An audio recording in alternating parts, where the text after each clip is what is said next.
Ti severo,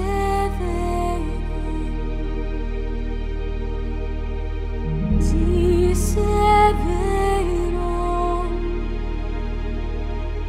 ti sarivero,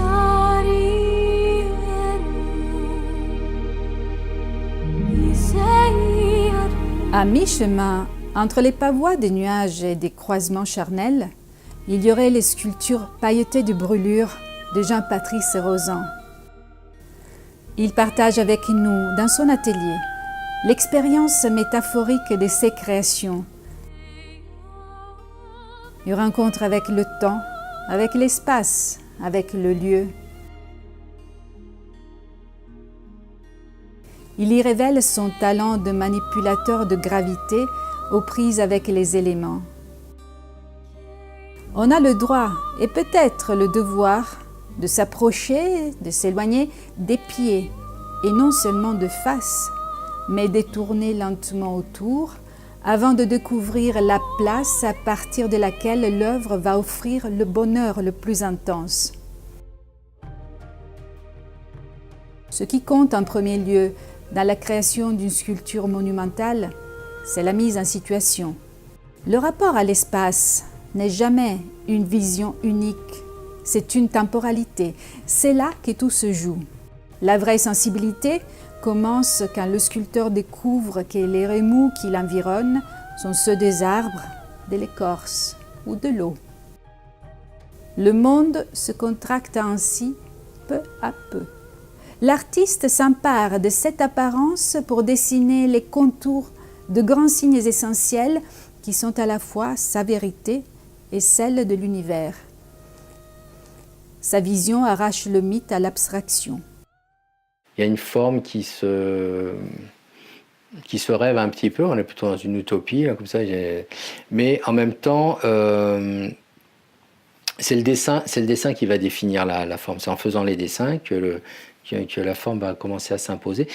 Bah, je pense que c'est un regard un petit peu critique ou en tout cas qui questionne les dessins, parce que les dessins qu'il y a partout, là, il y en a plein les bassines à droite et à gauche ou sur les murs.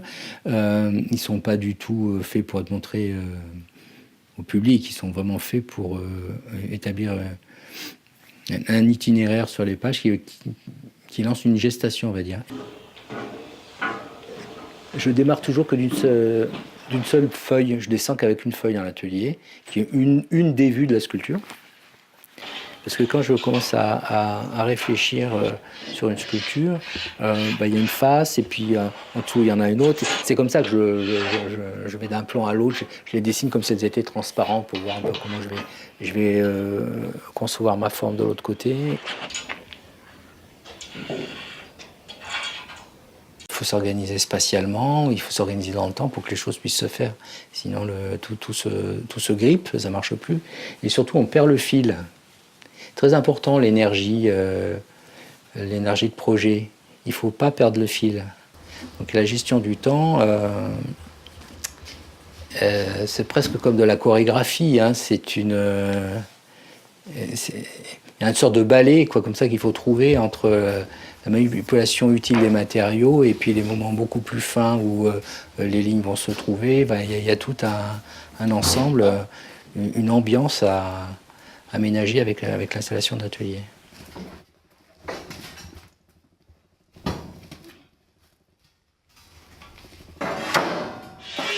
Les maquettes, je les fais vraiment pour définir un peu mes formats de coupe, parce que j'ai besoin de prévoir des achats de métaux, plus que prévoir des formes. Parce que prévoir les formes, à partir du dessin, c'est bon, quoi, je les ai, mes formes. J'ai quelques règles du jeu, qui consistent pour moi, à veiller à ce qu'une sculpture soit tout le temps stable. Il faut que la sculpture se tienne debout toute seule. Donc qu'elle soit dans une vérité comme ça, concrète, physique, qui lui permet d'être dans l'espace, sans artifice.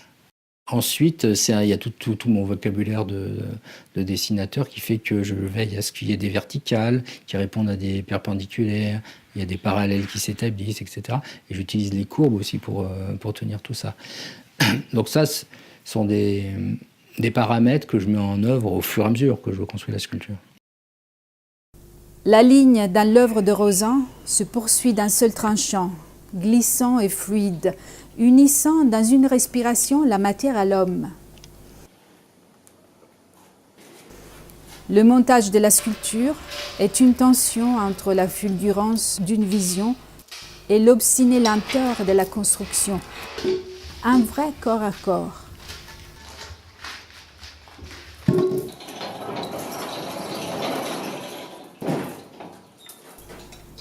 Peu à peu, l'assemblage invite des convives d'acier à marier leurs silhouettes légères. Il faut que ça soit très concis, très efficace en termes de portée, de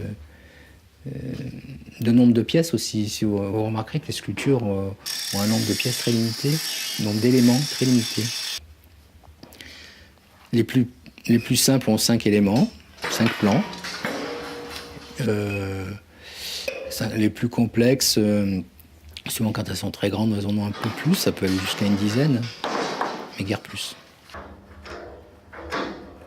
Les sculptures, elles sont comme elles sont parce qu'elles sont faites à partir d'un dessin qui se fait d'un élément à l'autre et d'un jeu dialectique entre le plan, la découpe, le tracé, le geste aussi. Et ça ne peut pas se prédéterminer par un programme informatique, fut-il très très bien étudié. Tout côté industriel, moi, me plaît parce qu'il y a une connivence avec le travail des matériaux, les outils. Enfin.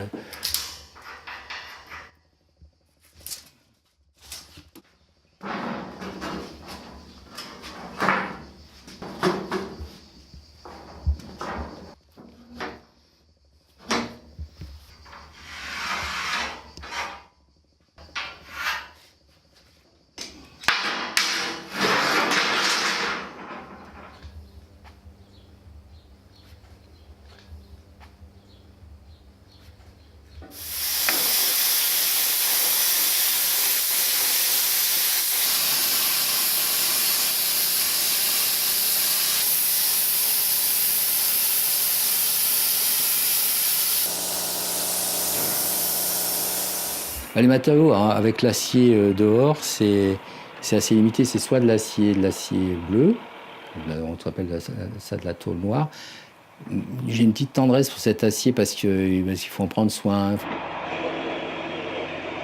Le corten est plus noble. Le corten, c'est un acier allié qui contient du cuivre et qui est autopatinable. Donc son entretien est quasiment nul. C'est-à-dire qu'une fois que son oxydation est trouvée, alors ça, on peut travailler aussi avec des sablages. C'est un bombardement de la surface avec de la silice, ça va trouver un grain très vite. Donc c'est bien, on peut aussi créer une sculpture en corten. Elle garde toutes ses traces de meulage et puis avec le temps, elle se patine et après ça ne bouge plus.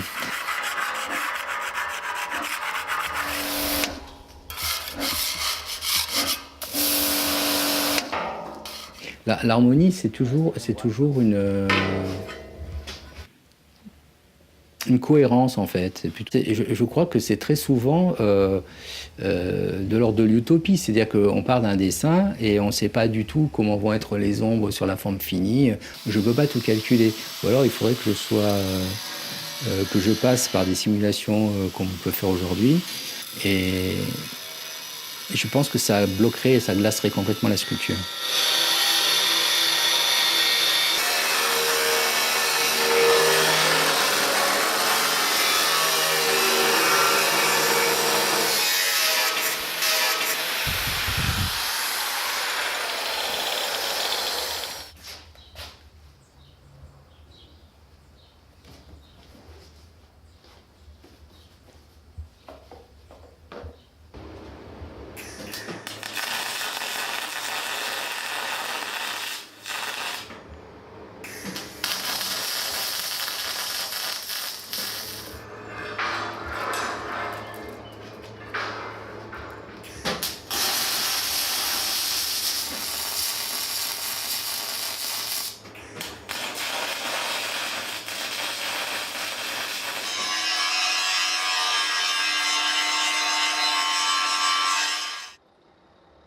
Non, la sculpture, c'est dans la cité en fait. Hein.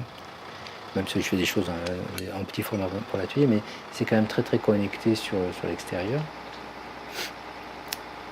Il y a une magie de la sculpture, c'est pourquoi est-ce qu'elle est là et celle-là et pas une autre. Parce que les contraintes sont tellement nombreuses, les aléas sont tellement immenses que voilà.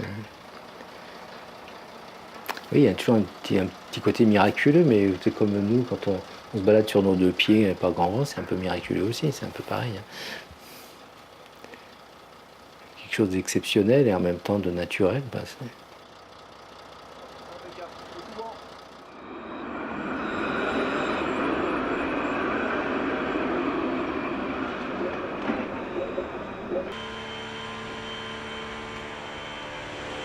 On aura la lumière dessus tout à l'heure quand on va la poser. La sculpture, elle est en fait très très libre de nous offrir des points de vue. Elle joue aussi avec nos humeurs, avec notre capacité d'attention, de lecture, d'accompagnement. Elle n'est pas la même quand on rentre de vacances que quand on va partir, quand on l'aperçoit. C'est un art assez militant en fin de compte, hein, parce que c'est tout en vivant. Quand c'est pas décoratif ou que c'est pas gneu, bah voilà, c'est pas simplement illustratif, hein, c'est pas une enseigne sculpture, c'est quelque chose qui vit dans un espace donné. Et quand c'est une sculpture de qualité, elle nous propose ces métamorphoses en permanence.